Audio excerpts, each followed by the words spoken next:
Sobre o desânimo, e a história que temos vindo a falar está em Neemias. Os irmãos podem abrir capítulo 4.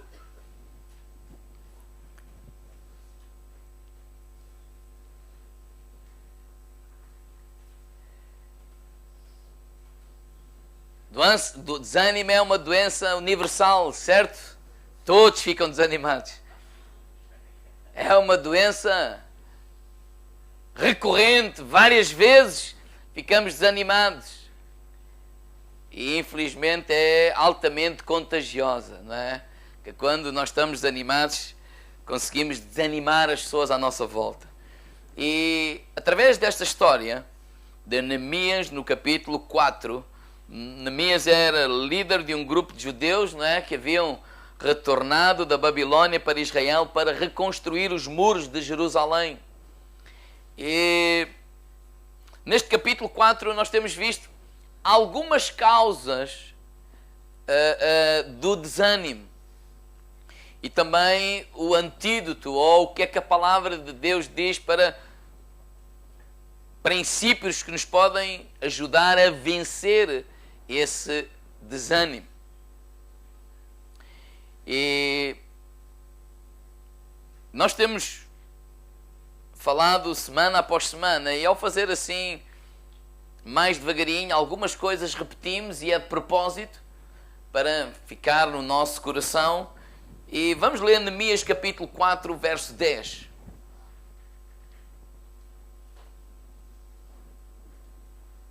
Neemias capítulo 4, verso 10 diz assim: Então disse Judá: desfalecem as forças dos carregadores e há muito escombro. Não poderemos edificar o muro. Nós vimos que a meio desta tarefa da edificação do muro, eles ficaram cansados. E esse, a meio de uma tarefa, é de facto o lugar que nós por vezes nos cansamos, não é no início. No início estamos todos empolgados. E falámos sobre essa causa e falámos sobre o quarto mandamento, não é? 6 dias trabalharás e o 7º dia descansarás. A semana passada falámos que outra causa do desânimo é a frustração. E falámos como vencer essa frustração. E hoje eu gostaria de falar sobre outra causa do desânimo, que é o fracasso. Diga ao irmão ao lado, fracasso. Se vocês sublinharem esta última parte do versículo 10, não poderemos edificar o muro. Ou seja, eles chegaram a esta conclusão. Eles iniciaram este projeto, eles acreditaram nesta visão, eles acreditaram nesta estratégia, eles juntaram-se, eles trabalharam arduamente e a meio eles chegaram a uma conclusão, precipitada, claro, mas chegaram a esta conclusão: nós não poderemos concluir esta obra. Ou seja, admitiram o seu fracasso, ou seja, não podemos fazer isto, é impossível. Foi um erro termos tentado sequer. Foi um erro ter vindo até aqui. Foi um erro tudo isto. Fracassámos, desistimos. Não vale a pena. E a minha primeira grande pergunta nesta manhã é: como é que tu lidas com o fracasso? Pergunta lá ao irmão ao lado, como é que lidamos com o fracasso? Porque o fracasso faz parte da nossa vida. Há coisas que às vezes nós intentamos e às vezes não conseguimos. Quem é que já fracassou? Levante lá o braço. Tem problema. Como é que lidamos? Como é que olhamos para essas fases? Como é que olhamos para o fracasso na nossa vida? Bem, uns olham com autocomiseração. Ou seja, eu não presto, começam-se a bater a eles próprios. Eu não presto, eu não sei fazer nada, é impossível, eu nunca faço nada direito, fui burro ter tentado, valia mais eu estar quieto. Olha, se eu estivesse quietinho, ganhava mais. Eu não sei se vocês se identificam com algumas dessas expressões portuguesas. Mas a realidade é que, se por outro lado, se não tentasses, como é que sabias? É verdade ou não? verdade é que todos nós podemos cometer um erro. Todos nós podemos fracassar nesta ou naquela área, isso faz parte da vida. Mas o facto de fracassarmos em alguma área não faz de nós um fracasso. Isso é uma mentalidade errada. Isso é uma atitude errada de nós pensarmos que só porque fracassamos neste projeto ou porque agora achamos que não estamos a conseguir, já somos um fracasso, já não prestamos para nada, já o diabo usa todos esses pensamentos para trazer derrota à nossa vida, para trazer destruição à nossa autoestima. Tu não prestas, e a pessoa se culpa a ele própria. Quando as pessoas se culpam a eles próprios, eu sou o causador disto ter acontecido, por causa de mim isto está a acontecer, eu não mereço nem sequer a água que bebo, isto, aquilo, aquilo outro. Bem, outros lidam com o fracasso culpando os outros. A culpa é dos outros. Porque se eles me ajudassem, isto não tinha acontecido. A culpa é tua. Sabe, quando eu penso em culpar os outros, há muita gente que vive assim, que culpa os outros pela situação que eles estão a viver. E eu lembro-me sempre daquela história que está em João, no capítulo 5, do versículo 1 a 9, quando aquele paralítico de 38 anos estava lá ao pé do tanque de Betesda, não é? E contava a história que eram uns tanques que havia naquele lugar e que muitas pessoas com enfermidades estavam ali. Porquê? Porque acreditavam em algo. O que é que eles acreditavam? Que a certa altura, não sabíamos nem quando, nem a que horas, nem a que dia, um anjo descia do céu, agitava as águas e o primeiro enfermo que depois das águas serem agitadas pelo anjo se mandasse ou mergulhasse ou se atirasse para aqueles tanques, para aquela piscina, seria curado. E muitas pessoas tinham sido curadas, por isso eles acreditavam naquela história, naquela lenda, e por isso muitos estavam lá. E essa era a razão porque este paralítico estava ali. E Jesus, quando passa para aquele lugar, quando olha para aquele homem, ele diz assim: queres ser curado? Ou seja, faz uma pergunta direta e simples: queres ser curado? E o que é que ele respondeu? Ele não disse nem que sim, nem que não. Ele começou-se a lamentar por estar naquela situação. E ele começou a dizer assim: pois, Senhor, olha, eu estou aqui há 38 anos e olha, não há uma alma sequer caridosa que quando o anjo vem e agita as águas, não há sequer uma alma caridosa que me ajude. O culpado são eles. E há muita gente que vive assim. Antes daquele homem precisar de cura no seu corpo, ele precisava de cura para a sua alma. Muita gente está a viver amargurados com a vida. Circunstâncias da vida, a vida deu voltas, etc. E coisas aconteceram, mas vivem culpando os outros por aquilo que está a acontecer. Aquele homem não foi capaz de responder simplesmente: sim, quero. Até porque normalmente nós culpamos os outros daquilo que nós próprios às vezes fazemos. Porque depois de ele ser curado, eu não vejo ali versículo nenhum, nem nada, que me possa dizer que ele, aquilo que ele criticava aos outros, ele voltou lá a fazer. Certo? Porque ele foi curado. Mas não sabemos se ele voltou para lá e dizer assim: vamos cá esperar, que é para quando as águas agitarem, eu ajudar alguém a ir para lá. Mas foi isso que ele criticava aos outros. É sempre esta atitude que o problema está nos outros. Mas às vezes o problema está em nós. Como é que nós vemos? Precisamos olhar para o fracasso de outra maneira. Irmãos, a diferença entre vencedores e perdedores está em que os vencedores sempre veem a derrota como algo temporário. Diga, irmão, lá, temporária. Temporária. Irmãos, uma experiência negativa não é um fracasso se ela te estimular a continuar em frente. Uma experiência negativa pode não ser um fracasso se ela te estimular a continuar. Faz-me lembrar uma história que uma vez eu ouvi. Alguém estava a tocar, Paulo, assim, tipo num concerto, assim, eu ia duas, não, era sozinho, tal, com uma viola e tal, cantava, e no final, bis, bis, bis, bis, e ele, pronto, cantou mais a segunda vez. E esse terceiro, ele estava assim todo animado. A terceira vez, ele acabou de cantar bis, bis, bis, bis. Bem, homem, a quarta vez, a quinta vez, a 10ª vez, sai de lá um bis, bis, bis. Há de estar aí até aprender. Já vocês descontraíram um bocadinho. Mas de facto essa deve ser a nossa atitude, sem brincar, irmãos. Mas podemos olhar para o fracasso não como uma derrota, mas como algo temporário. Que, olha, eu posso aprender o que não fazer. Ou seja, eu posso olhar para aquele fracasso como um passo em frente. Diga ao irmão ao lado, um passo em frente. Diga ao irmão ao lado, outro passo em frente. Irmãos, quando nós olhamos para grandes inventores, por exemplo, Thomas Edison, não é? Ele inventou centenas e centenas e centenas de coisas e aquilo não era a primeira. Imagina quando ele estava a inventar a lâmpada e tal, a primeira experiência não correu bem, desisto. Não, mais um passo, já sei o que não devo fazer. Mais outro passo, já sei também como não funciona. Preciso descobrir como é que funciona, mas já sei o que é que não funciona. Mais outro passo. Ou seja, não estamos a brincar, é olhar para o fracasso. Não como olhar para uma situação negativa, para um fracasso, não como um fracasso total na vida, mas olhar e aprender. Ou seja, nós podemos aprender com os nossos erros.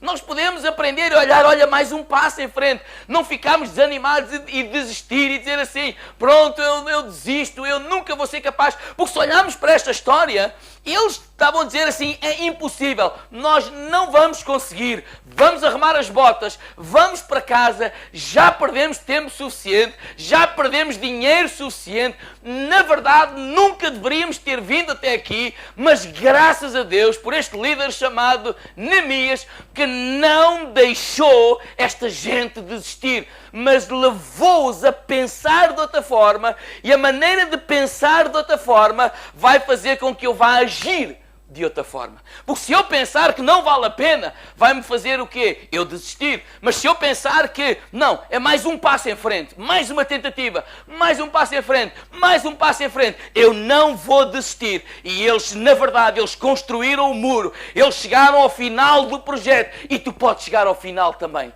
em nome de Jesus. Deus tem boas coisas para a tua vida. O que é que Neemias capítulo 4, verso 14, o que é que ele disse? Vamos lá abrir a Bíblia. Neemias 4, verso 14.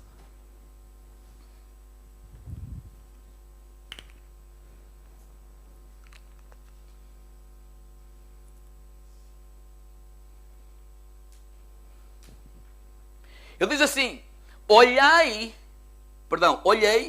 levantei-me e disse aos nobres, aos magistrados e ao resto do povo, não temais. Diga ao irmão ao lado, não tenhas medo. E ele disse mais, olha, ouçam isto, lembrai-vos do Senhor grande e temível. Sublinha esta frase. Uma das coisas que Neemias disse a eles, olha, não tenham medo, não desistam, não vamos ficar a meio. Não é o final da nossa história. A nossa história não acaba aqui. A tua história não acaba aí. Se tu não desistires, a tua história não acaba aí. Continua a caminhar. Ele disse, olha, lembrem-se do Senhor grande e temível. Ou seja, o que Neemias estava a dizer, ajudá-los é assim, olha, tirem os vossos pensamentos apenas das dificuldades. Tirem a vossa mente apenas dos obstáculos, das dificuldades, dos problemas, das adversidades à nossa volta. Tudo isso é uma realidade, mas não se concentrem apenas nisso. Lembrem-se, ou seja, concentrem também a vossa mente. Quem é Deus? Quão grande é o nosso Deus? O que Ele fez por nós? O que Ele foi? O que Ele é? E o que Ele será na nossa vida? Neemias tentou encher o coração daquela gente de esperança. Porque quando nós fracassamos, aquilo que nós precisamos é de esperança. Diga ao irmão lá, de esperança. Diga lá ao irmão que está atrás de si, olha, esperança. Enche o teu coração de esperança. Por isso ele estava a dizer, olha, lembrem-se de Deus. Enche o vosso coração de esperança. Enquanto mantivermos a esperança, poderemos sempre recuperar. Enquanto mantivermos a esperança, poderemos sempre recuperar. A esperança, irmãos, eu diria isto, não é algo que podemos dar ao luxo de perder. Eu vou ler algumas coisas. Alguém dizia assim: a esperança é a paciência com a candeia acesa. A esperança é permanecer firme quando as coisas à tua volta começam a cair todas. A esperança é orar com expectativa quando aparentemente a oração não é respondida. Eu li uma história de um homem que dizia assim, que ele tinha uma loja, um negócio, e durante anos e anos ele viveu daquele negócio, ele e a família. E um dia um fogo destruiu tudo aquilo. E diz que aquele homem foi àqueles escombros, né? Tudo estava destruído, queimado, deitado abaixo, algumas coisas. E diz que esse homem chegou lá, carregava uma mesa, colocou a mesa em cima dos escombros e colocou lá um papel que dizia assim: tudo foi perdido, exceto a esposa, os filhos e a esperança. Conforme habitual, o negócio reabre amanhã. Está-se a falar de quê, irmãos? De esperança. Muitos homens e mulheres olham e ficam amargos em relação ao fracasso. Ficam amargos em relação às circunstâncias, às adversidades da vida. E aqui a questão, irmãos, é: como é que isto não acontece ou aquilo? Irmãos, há tanta coisa que não está nas nossas mãos. São circunstâncias da vida. Quando nós dizemos é a vida, não estamos a dizer assim, olha, paciência. Não, estamos a dizer que essas coisas, elas podem acontecer. Agora, a realidade é que há gente que reage de uma maneira e outros reagem de outra maneira. Há gente que fica amargurado. Há gente que fica amargurado com Deus, amargurado com pessoas e desistem da vida. Há outras pessoas que desistem da própria vida, dizendo não vale a pena viver. Mas há outras pessoas que nós encontramos, não só na Bíblia, mas pessoas. Eu, por exemplo, olho para a minha mãe, quando eu tinha 11 anos de idade, e o meu pai morre. Ela podia ficar amargurada, ela podia olhar para as circunstâncias à sua volta e dizer assim, mas o que é que eu vou fazer? Agora com um filho nos braços, com um negócio pela frente, como é que eu vou dar a volta a isto? Podia ficar, Deus, onde é que tu estás? Podia ficar, Deus, agora o que é que eu faço? Mas ela não fez isso. Não, o mesmo Deus foi comigo até hoje. Ele vai ser comigo. E arregaçou as mangas e eu fui criado, graças a Deus, nunca nos faltou nada. E porquê? Por causa de uma atitude de continuar a caminhar em frente. Não deixar que as circunstâncias e que aquilo que aconteceu nos amargure de tal maneira, nos destrua de tal maneira, que não só destrói o presente, mas tem a capacidade de destruir o nosso futuro. E há muita gente que está a hipotecar o seu futuro, está a hipotecar o seu presente, por causa de algumas coisas que aconteceram no passado. Irmãos, há certas circunstâncias na vida que já foram más o suficiente ter acontecido, mas será pior ainda se deixarmos que aquilo que aconteceu continue a destruir o meu presente e vá destruir o meu futuro. Nós temos que não deixar que a amargura, não deixar que o ressentimento, não deixar que a mágoa daquilo ter acontecido destrua a nossa vida. Porque se tu estás vivo, diga ao irmão lá, dá mais de Deus para a tua vida. Diga ao irmão lá, dá mais de Deus para a tua vida. E esse fracasso pode não ser o fim se não largares a esperança. Diga ao irmão lá, agarra-te à esperança. Sabe o que é que provoca reações diferentes nas pessoas? É esta palavrinha, esperança. Sabe o que é que a esperança faz pela humanidade? A esperança motiva quando surge o desânimo. A esperança dá força quando o corpo está cansado. A esperança canta quando toda a música desapareceu. A esperança acredita quando não há mais nada por acreditar. A esperança supera obstáculos quando ninguém ajuda. A esperança aguenta a provação quando ninguém se importa. A esperança sorri confiante quando ninguém está a sorrir. A esperança caminha em direção à vitória quando ninguém empurra. A esperança ousa doar quando ninguém compartilha. A esperança traz vitória quando ninguém está a vencer. Diga ao irmão lá, agarra-te à esperança. John Maxwell, ele diz o seguinte: não há nada a fazer a não ser enterrar a pessoa que perde a esperança. Diga ao irmão ao lado, olha, não há nada a fazer a não ser enterrar a pessoa que perde a esperança. É verdade, irmãos. Porque uma pessoa sem esperança é uma pessoa sem vida. Uma pessoa sem futuro. Por isso é que lá em Hebreus capítulo 6, versículo 13 a 20, não vamos abrir, o apóstolo Paulo fala da esperança como uma âncora para a nossa alma. Como uma âncora para a nossa alma. Não estamos a falar de esperança apenas para nos animar.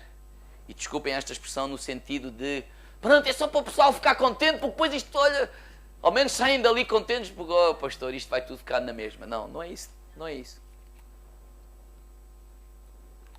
Porque a nossa esperança tem um fundamento.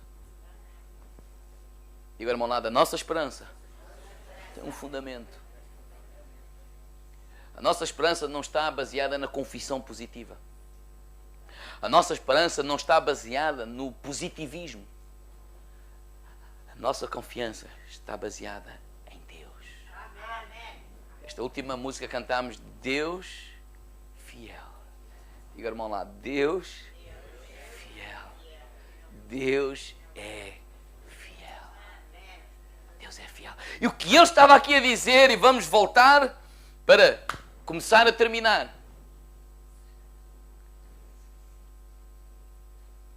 Assim, em vez de dar uma lição, tenho logo 4 lições. Que eu pensei assim, não vou estar na figueira 2 dias, vou estar mais anos, então tenho que fazer. Estou a brincar, estou a brincar.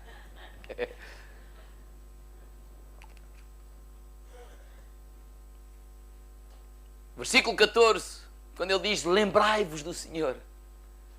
Ele está a basear essa esperança em Deus. Em Deus, igreja. Essa esperança não está baseada na nossa confissão positiva. Um dia alguém dizia, ai pastor, eu ouvi alguém que é tal e qual o pastor a falar. Eu tinha uma vontade de dizer assim, é tal e qual, não tem nada a ver. Porque às vezes nós confundimos. Eu li um livro, pastor, é tal e qual, não tem nada a ver. Porque o positivismo é poder está em nós. Dependemos de nós. Em ti consegues. Não tem nada a ver porquê. Porque não é isso que nós acreditamos. A nossa esperança está baseada num Deus fiel.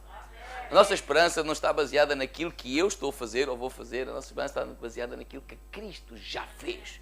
Há 2000 anos atrás por mim e por ti. Ele disse, está consumado. Aquilo que tu precisas, aquilo que eu preciso, já foi consumado. Há 2000 anos atrás. Eu não vou ser perdoado, eu já fui perdoado. Através de Jesus Cristo. Eu não vou ser reconciliado com Deus, eu já fui. Cristo já fez. E por isso é que ele disse, olha, lembra-te de quê? Em primeiro lugar, lembra-te da bondade de Deus na tua vida no passado. Lembra-te da bondade de Deus na tua vida no passado.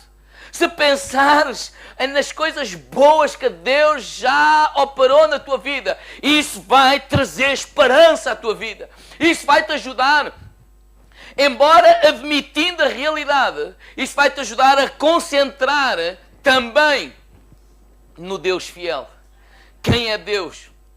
O poder de Deus. O que Neemias estava a dizer é assim, olha, o mesmo Deus que foi connosco no passado, Ele tem poder para ser connosco no presente. E cada vez que nós nos lembramos, quando nós estamos a encorajar, eu, Paulo, ou Fabiano, ou seja quem for, a dizer, irmãos, vamos dar graça a Deus, vamos nos lembrar, vamos levantar o braço. O que é que nós estamos a fazer? A nos ajudar uns aos outros, a nos animarmos em Deus, a nos lembrarmos. Às vezes ficamos tão obcecados com o fracasso, com aquilo que aconteceu, ficamos tão tristes, tão desanimados, tão frustrados, tão fracassados, sentimos tão fracassados, só vemos isto está a acontecer, que o nosso desejo é desistir.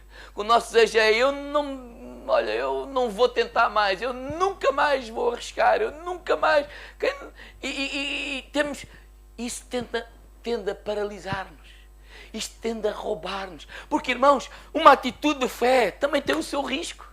O risco no sentido quando nós damos um passo de fé, um passo de confiar em Deus, crer que Deus vai abrir uma porta, crer que alguma coisa vai acontecer. Nós estamos a dar um passo confiando no Deus fiel. E nós não está garantido. Eu não posso saber o que é que vai acontecer. Eu creio que Deus está lá para confirmar a sua palavra.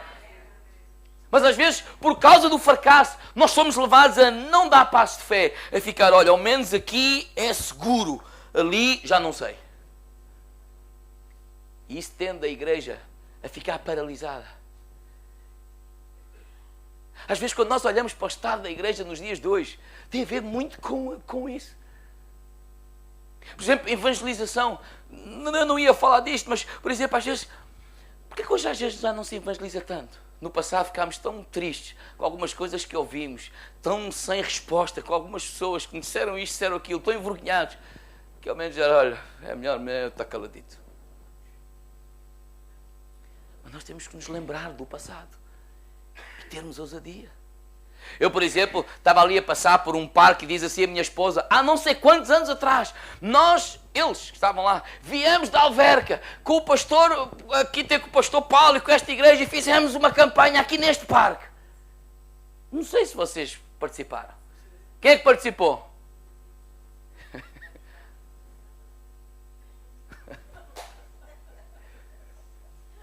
Ou seja, olharmos para trás e dizer assim, vamos voltar a ter essa ousadia.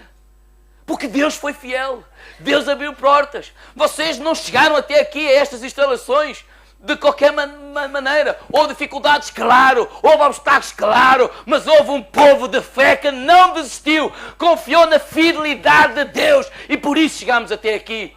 E agora, quando olhamos para o futuro, vamos dizer, Deus, o mesmo Deus que nos trouxe até aqui, Ele vai continuar connosco daqui para a frente, em nome de Jesus.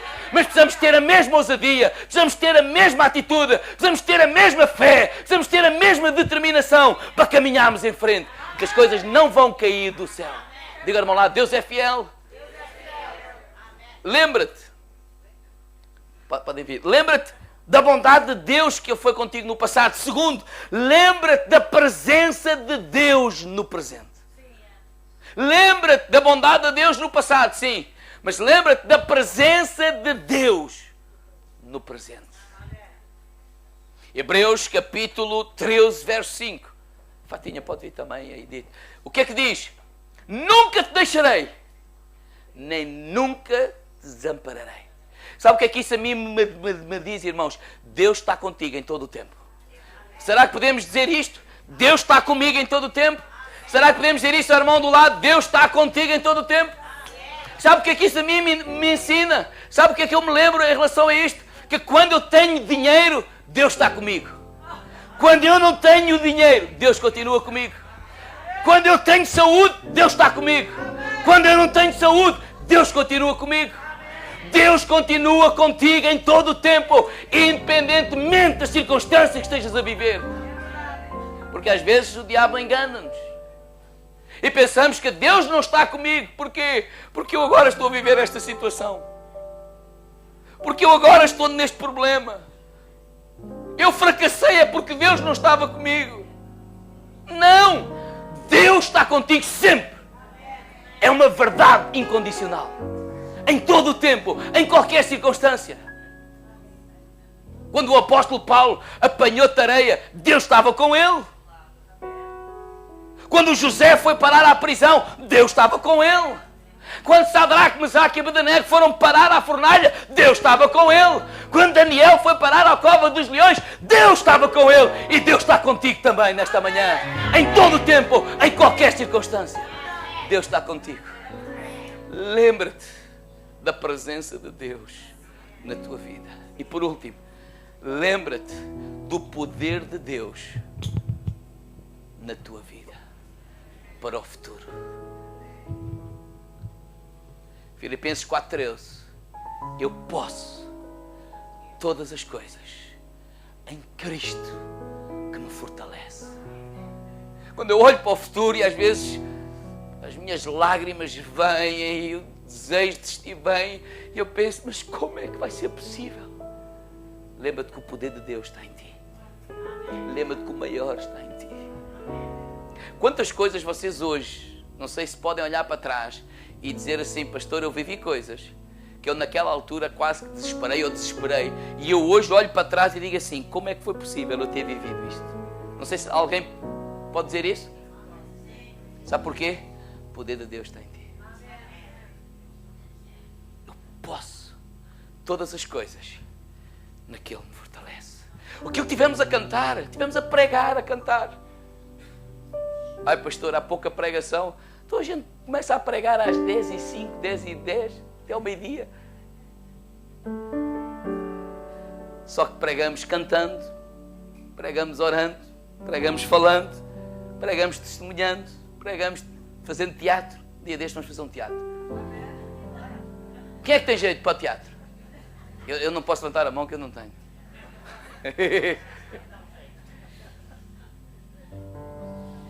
Se Deus é por nós, quem será? O Romanos 8:31 foi o que tivemos a cantar. Se Deus é por nós, quem será contra nós? Romanos 8:39, o que é que diz? Nada nos pode separar do amor de Cristo. Independentemente desta situação, não nos vai separar do amor de Deus. O que é que Jesus disse lá a um homem, Marcos capítulo 9? Tudo é possível àquele que crê. Àquele que crê. Uma das causas do desânimo é o fracasso.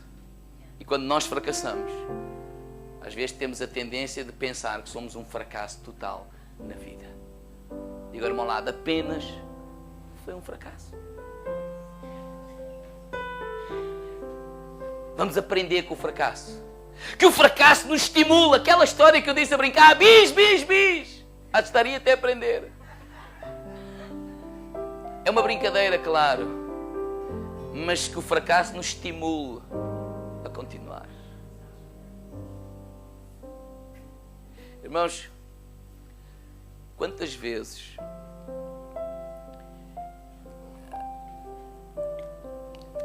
vocês ainda estão a gravar, não é? Mas quantas vezes eu pensei em desistir? Quantas vezes a gente pensa em... Porque todos nós temos as nossas coisas. Quando tinha 3 anos apanhei um susto. Quer dizer, disse a minha mãe. Eu não me lembro. Então fiquei a atrasar a fala. Mais popular é gaguejar. E hoje eu até brinco um pouco com isso. Mas digo ao irmão ao lado, mas não te estiques. Eu posso brincar comigo. Tu não. É verdade. Nada de confusões.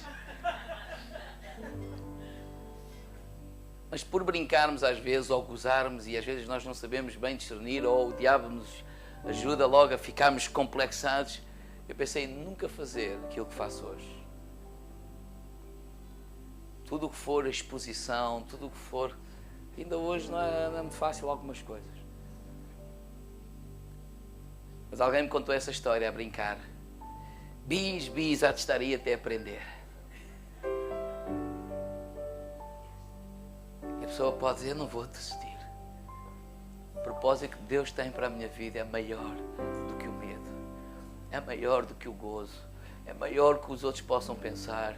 É maior do que os outros possam criticar. É maior do que tudo isso. Aquilo que Deus tem para a tua vida é maior. E a única pessoa que pode impedir que o propósito de Deus se cumpra na tua vida és tu mesmo. És tu mesmo. Neemias estava a dizer a eles, lembrem-se, por favor, igreja, lembra-te da bondade de Deus para com a tua vida. Lembra-te da presença de Deus no presente. E lembra-te do poder de Deus para o futuro. Certo? Vocês aí em casa, lembrem-se de Deus. O que Deus tem feito na vossa vida. E Deus não te abandonou independentemente daquilo que estás a viver. E Ele tem poder para transformar o teu futuro. Simplesmente não desistas. E agarra-te a Ele. Vamos ficar de pé.